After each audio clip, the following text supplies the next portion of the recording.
Hey, welcome back to the program. It's a time-honored phrase on campuses across the country. No means no. But as Washington pushes colleges to take sexual harassment seriously, state legislators in California have adopted yes means yes legislation, a standard of unambiguous consent among students engaging in sexual activity. Would it surprise you to hear that Rush Limbaugh sees nothing good about that? Listen to what he said on his radio program this past Monday. How many of you guys, in your own experience with women, have learned that no means yes if you know how to spot it? I'm probably, let me tell you something, in this modern world, that's not tolerated. That would not be, people aren't even going to try to understand that one. I mean, it used to be said it was a cliche. Used to be part of the advice young boys were given. But see, that's what we got to change. We have got to reprogram the way we raise men. So now, notice, why do you think permission every step of the way, clearly spelling out why? Why do you, is all these not lawsuits just waiting to happen? Joining us now is Savannah Bodalich, an undergraduate at UCLA who founded 7,000 in Solidarity. That's a campaign against sexual assault after she was assaulted by a fellow student. Savannah, I think many want to know, how does this work in practical terms? Well, essentially, it's when two people come into a sexual encounter, they start asking for consent throughout the experience. It's not as though you have someone sign a contract or you stop it intermittently. You can make it very sexy. Consent is sexy. And so you could ask, may I go further? Can we continue going along this way? May I do this to you? It can be fun. And I think that he's taking it a completely different direction. Can it also stifle what would otherwise be good sex? No, not at all. I mean, good sex is consensual sex. Non-consensual sex is rape. And so we need to be very clear about what good sex is, and it should be healthy, consensual, and it needs to be reciprocated. If it's reciprocated, then it's good sex.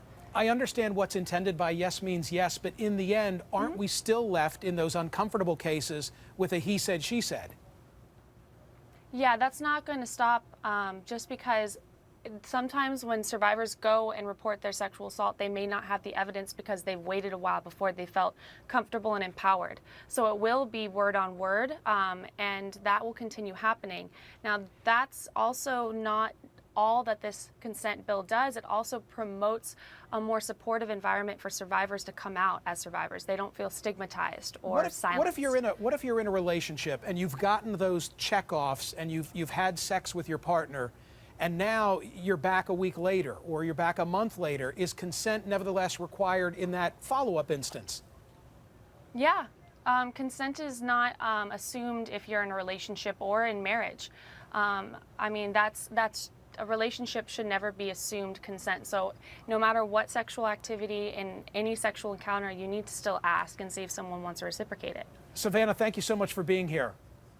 Yeah, thank you. Let me get a different perspective from the Princeton mom who urged young women to find husbands while they're on campus. She's Princeton alumna Susan Patton, and she joins me now, author of Marry Smart. What's wrong with the idea of saying that silence doesn't necessarily equal consent?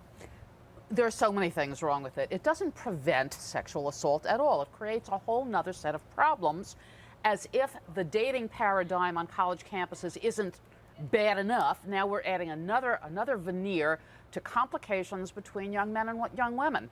And the idea that you have to get consent at every point, well, how do you demonstrate consent? Presumably there are two people in the room. I'm going to say she said yes. How are you going to prove that she did or that she didn't? So did Rush get it right in the way that he articulated his objections? In theory, his concept is right, but as ever, the way he put it forward is, even more bristly than the way I would put it forward.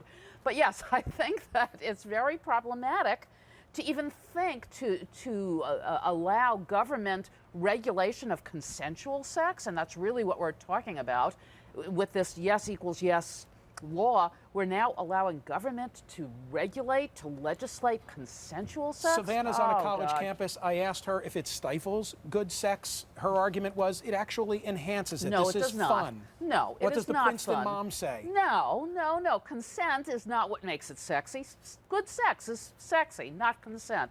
Consent, the constant, can I do this, can I do that, now can I do this, is a buzzkill. It's a mood kill. No, it is certainly not sexy. And I think that, you know, people have to be respectful of each other. They have to be smart about how they interact with each other. We know what that seductive slow dance towards intimacy is. We all know that. And I think that so much of this is just a manifestation of that antagonistic feminist grievance machine that is just hell-bent on perpetuating an atmosphere of fear and mistrust. Susan Patton, next time don't hold back your Okay. opinions. I don't want to have to sit here and I'll wonder keep my what opinion you're, to myself, what you're as I thinking. always do. Susan Patton, thank you very much.